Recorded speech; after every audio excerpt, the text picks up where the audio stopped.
late 50s, Muslims came to the UK and they came for their dunya, for their own things. So they used to come to UK and they would take their beards off. They would not walk in the street, they would walk in shirt and ties outside. It was that custom there. Everybody used to walk in shirt and ties. And this is how it was. And they were walking like this, and prayers hardly anywhere. Jummah, sometimes Jummah even was too difficult for them because they were working, so they would pray Jummah on another day. Maybe a Sunday. They would pray Jummah like this. This was the state of this country. Then people from India, Pakistan came, and they came, Jamaats came, and they started making effort on the people. And they made effort, such an effort that masjid started popping up. Wherever you look in England, so many churches that used to be churches are now masjids. I come from a small town, maybe 10 miles one way, 10 miles the other way.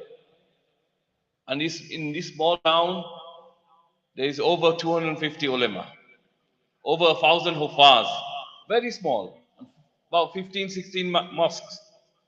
I come out of my house, 5 minutes I walk this way and I get to a masjid. 5 minutes this way, masjid. 5 minutes this way, masjid. This was because the effort was made in England.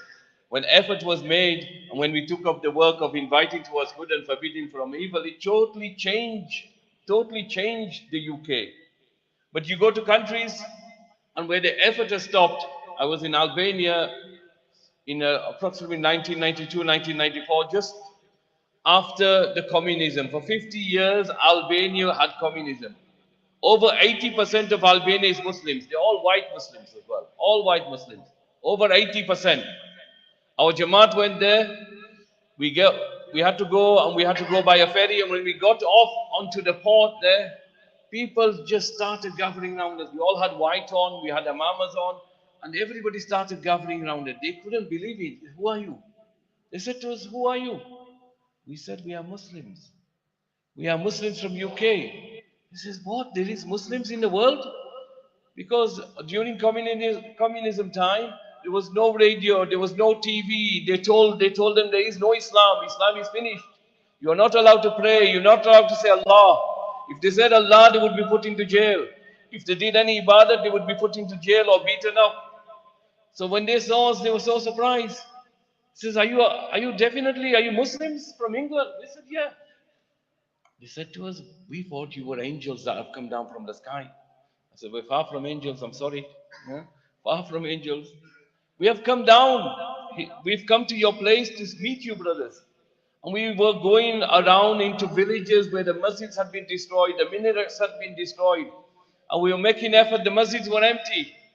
Masjids were completely empty. We would go out for Jola. We didn't speak their language and they didn't speak our language. They couldn't speak English. We couldn't speak their language, which is Shipri. And we started making effort in their areas this way. We would go out and just by sign language call them. Sign language call them. And the whole masjid will become full. And they would just copy what we do. And all day long we were teaching them Allah, Allah, Allah. We were teaching them the kalima. They were so surprised. They were so happy. They wanted to learn so much. But our one Jamaat was there, and there was maybe 50 missionaries there, Christian missionaries, making effort there to change them into Christianity, giving them clothes, giving the women clothes, the westernized clothes. We were making effort in this way. They had so much jazba. Jamaat goes to one house, a lady is there. She says, come. Old lady, she says, come. So Jamaat says, sorry, we can't come. But she insisted. She goes, no, you must come, please, please come. So they go to the door of the house. She goes inside, she takes something from the top of a shelf, dusts it off and gives it to the Jamaat, and they see it is a Quran. She says to them, please pray. So the brothers from the Jamaat, they start to pray the Quran, a few ayats from the Quran, and she starts to cry. She starts to cry. After 50 years, this is the first time I've heard the Quran being prayed. This is a state when the effort has stopped, this is what happens. Islam slowly goes out. We're in Masjid Cordoba in Spain. This masjid, mashallah, is so beautiful, so big. How many pillars do you have here? That masjid has 1100 pillars in one masjid. Imagine the size of that masjid. Wherever you go, the ayats of the Quran are engraved on the wall. It's so beautiful. But soon as you go inside, the guards come and say, no praying. You're not allowed to pray. They would follow you and not let you pray 2 rakats. But inside the middle of the masjid, they have the sermon. So they have a religious sermon, a Christianity sermon. This is the state when the effort of Dawat stops. When effort of inviting towards good and forbidding from evil stops, then Islam went out. Whole of Spain was Islam. But we don't find much there. Alhamdulillah, now effort is being made. Masjids are coming. MashaAllah, masjids are opening. So inshallah, Islam is slowly, they are getting this. But we need to keep striving, brothers. We have a responsibility. Every single one of here is the ummati of the Prophet Muhammad sallallahu alaihi wasallam.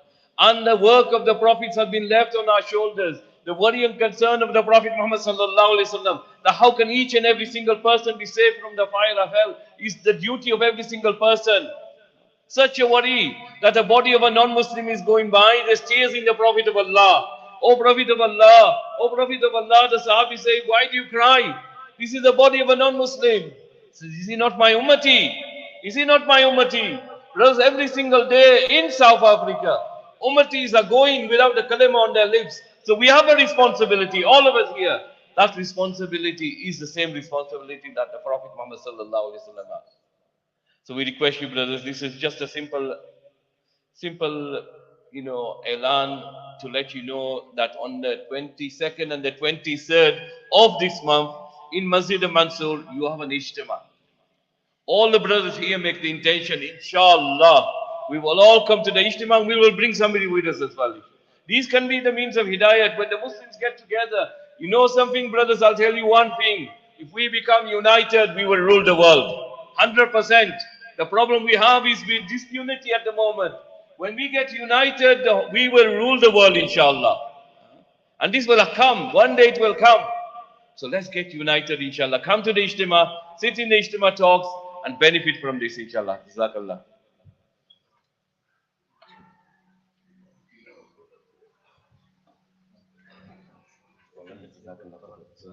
Jazakallah for the opportunity.